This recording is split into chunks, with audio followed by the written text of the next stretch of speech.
নমস্কাৰ বন্ধুসকল, মই এতিয়া উপস্থিত আছোঁ পানীগাঁও পথাৰত। ইয়াত দেখিবলৈ পোৱা গৈছে কেইজনমান ল'ৰাই ইয়াত কিবা টোপ পাৰি আছে। এইটো কিহৰ টোপ পাৰিছে আপোনালোকে? পৰুৱাৰ টোপ। কি কৰিব এইটো? এইটো খোৱা হ'ব। চাওঁ দুটামান দেখুৱাব নেকি কেনেকুৱা এনে ওলাইছে? সেয়া বগা বগা যে দেখিবলৈ পাইছে সেইবোৰে পৰুৱা টোপ। কিন্তু এতিয়া কি হয়, আপোনালোকে যে পৰুৱা টোপ পাৰিছে এনেকুৱা কৰোণা ভাইৰাছৰ মানে চৰকাৰে লকডাউন দি থোৱাৰ পিছতো চৰকাৰে লকডাউন দিছে, বাহিৰত থাকিব কৈছে। আমি যিমান দূৰ সম্ভৱ 1 মিটাৰ বা অকণমান তাতকৈ অকণমান আঁতৰত ৰাখিহে কামবোৰ কৰি আছোঁ। আৰু আগপিনে ওলাব পৰা নাই, গতিকে আমি পিছপিনে যদি পাৰোঁ মানে ওলাবলৈ যত্ন কৰিছোঁ।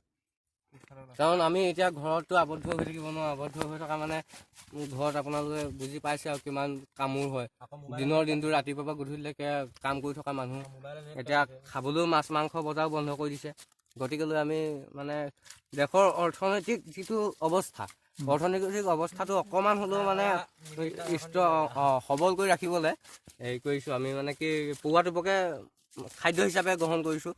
টিকনি বোৱা আগ, পৰুৱা টোপ মানে কোৱা শুনিছোঁ যে এই যিবোৰ মানে আপোনাৰ গাঁৱৰ থলুৱা খাদ্যই মানে আমাক স্বাস্থ্যটো যিমান হ'লেও সুস্থ কৰি ৰাখিবলৈ সক্ষম হয়।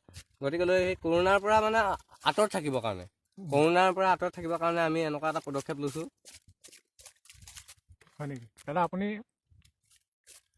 কি পাৰিছে? পৰুৱা টোপ ন? হয়। লগতে সহযোগ কৰিছে? হয়।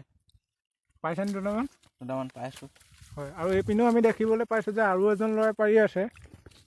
আমাৰ একে পৰি যায় আৰু। পাইছেনে আপুনি? পাইছোঁ। পাইছে? পৰুৱা টোপৰ বহুতো পৰুৱা টোপৰ বহুতো ঔষধি গুণ আছে। পৰুৱা টোপ যদি খোৱা হয়, প্ৰচলিত আছে যে পৰুৱা টোপে চাইনাছ বেমাৰ ভাল কৰে।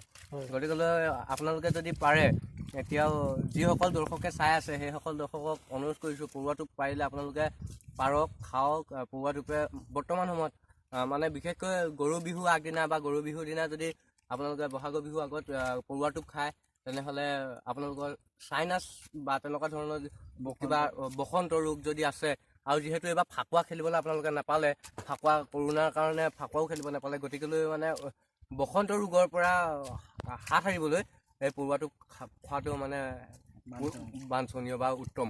আৰু লগতে মই যিসকল দৰ্শকে এই ভিডিঅ'টো চাই আছে তেখেতসকলে এই চেনেলটো ছাবস্ক্ৰাইব কৰি ল'বলৈ, লগতে লাইক কমেণ্ট কৰি পিনি আমাৰ যিজন ইউটিউবাৰজনৰ ভৱিষ্যতটো আগবাঢ়ি যাবলৈ পোৱাকৈ মানে আপোনালোকে সহায় কৰিব বুলি আশা ৰাখিছোঁ। হয়, ধন্যবাদ। হয়, শেষত মৃণাল কোচ নেচাৰেল ভিডিঅ'টো আপোনালোকে সকলোৱে ছাবস্ক্ৰাইব কৰি দিব আৰু লগতে লাইক কৰি দিব আৰু কমেণ্ট বক্সত গৈ কমেণ্ট কৰিব। ধন্যবাদ।